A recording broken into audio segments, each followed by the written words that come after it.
All over the world, you'll find stories and accounts of supernatural beings dating back to ancient times. These supernatural beings, whether real or not, have struck fear into the hearts of millions of people.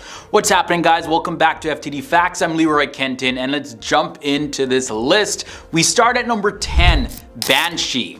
So Banshee is a supernatural being from Irish folklore, and the word Banshee is actually derived from the Irish term BANSHEE, which means woman of the fairy mound.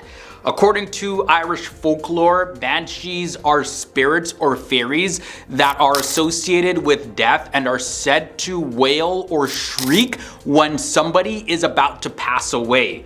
Banshees are typically depicted as women with long hair and white or gray clothing, and they are often seen washing clothes by the riverbank or combing their hair. In some legends, banshees are thought to be the spirits of deceased women who have returned to warn their families of impending doom, while in others, they are considered to be the guardians of certain families or clans. Next up at the number 9 spot, we have Lamia. Now this creature is from Greek mythology, and it's said to have the upper body of a woman and the lower body of a serpent. Okay, so how the legend goes is that Lamia is said to have once been a very beautiful woman who actually became a child-eating monster after being cursed by the goddess Hera. Lamia was said to lure children to her with her beauty and then devour them, just like that. And in some versions of the myth, Lamia is also said to have been a lover of Zeus and was punished by Hera for her infidelity. But in modern times though, the term Lamia has been used a lot to describe a type of vampire or other monstrous creature, often with snake-like features. Coming in at the number 8 spot, we have ASWANG. ASWANG is a creature from Philippine mythology, and it's said to be a shape-shifting monster. How the story goes with ASWANG is that they can actually take on many forms, including that of a bat, a dog, or even a black pig.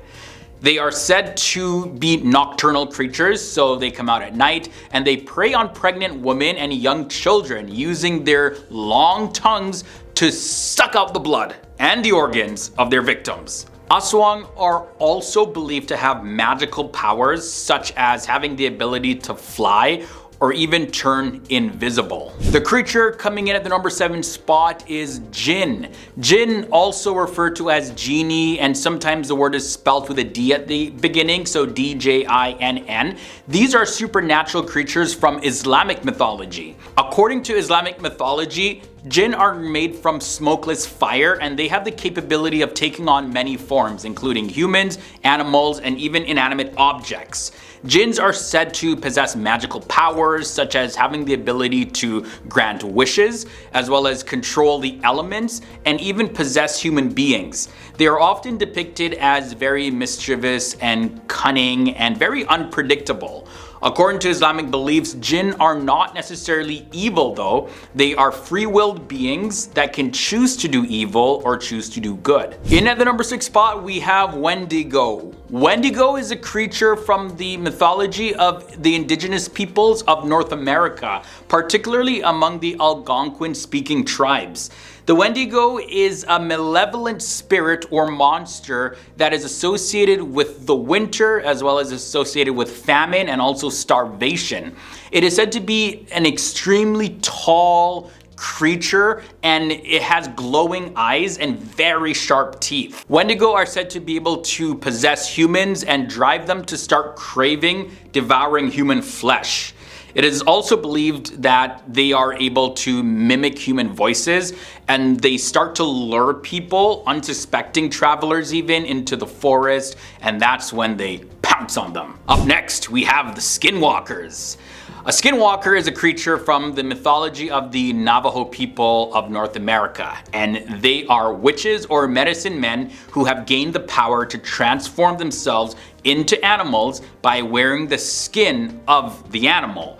The transformation is said to be done by a very complex ritual, and then a skinwalker is able to have various supernatural abilities, such as the power to control animals as well as put curses on people. Now, the Navajo people, they still consider the skinwalker to be a very deeply sacred and spiritual figure, and discussing it in public is actually considered to be taboo among them. Supernatural creature up next is KAPPA.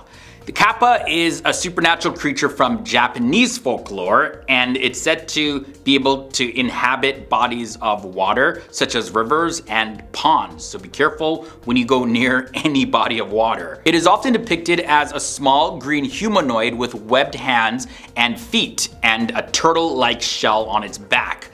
KAPPA are known for being very mischievous and sometimes very violent out of nowhere. And some legends say that they actually just go and drown humans and animals, and they steal crops, and they even kidnap children. They are also said to have a liking for cucumbers, with some stories even suggesting that they can actually be appeased by offering them vegetables, especially cucumbers.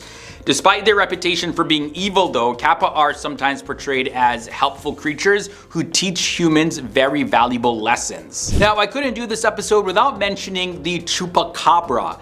These are legendary creatures that are said to inhabit parts of the Americas, particularly Latin America and southwestern United States. Now, the name specifically, Chupacabra, is Spanish for goat sucker. That's what it literally means. And this refers to the creature's supposed habit of attacking and draining the blood of livestock, including goats and sheep. The creature is often described as being reptilian or alien-like in appearance, with large fangs and spines running down its back. Now, despite numerous reported sightings, there is no actual concrete evidence of the existence of the Chupacabra, and many experts believe that the sightings can just be attributed to other animals or natural phenomena. Number 2 leads us to more Greek mythology, and this involves Gorgons.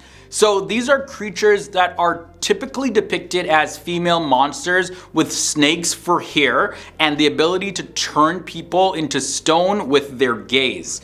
Now, the most famous Gorgon is Medusa from Greek mythology, who was said to have been a beautiful woman until she was cursed by the goddess Athena for defiling her temple.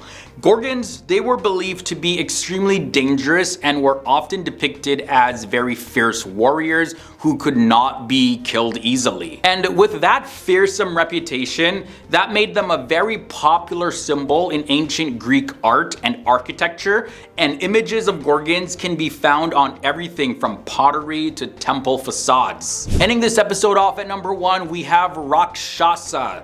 Rakshasas are a type of demon or evil spirit found in Hindu mythology, and they are often depicted as shape-shifting creatures that can take on the form of humans or animals, but are typically associated with wild animals such as tigers and bears. Rakshasas are said to be able to possess humans and manipulate their actions, and they're believed to prey on travelers and are associated with dark, remote places such as forests and graveyards. Rakshasas are also said to have the power to control the weather, and they can cause storms or even natural disasters. And they are, however, sometimes portrayed in a more sympathetic light in Hindu mythology, and we find stories of them having been redeemed because of their actions of devotion and service to the gods. So there you go, guys. This concludes our episode on the 10 scariest supernatural beings from ancient times. Let me know down below in the comments section if I missed any. Also, if you did enjoy this one, don't forget to leave a big thumbs up. It's awesome hanging out with you guys as usual. Look forward to seeing you in the next episode here on FTD Facts. See you soon.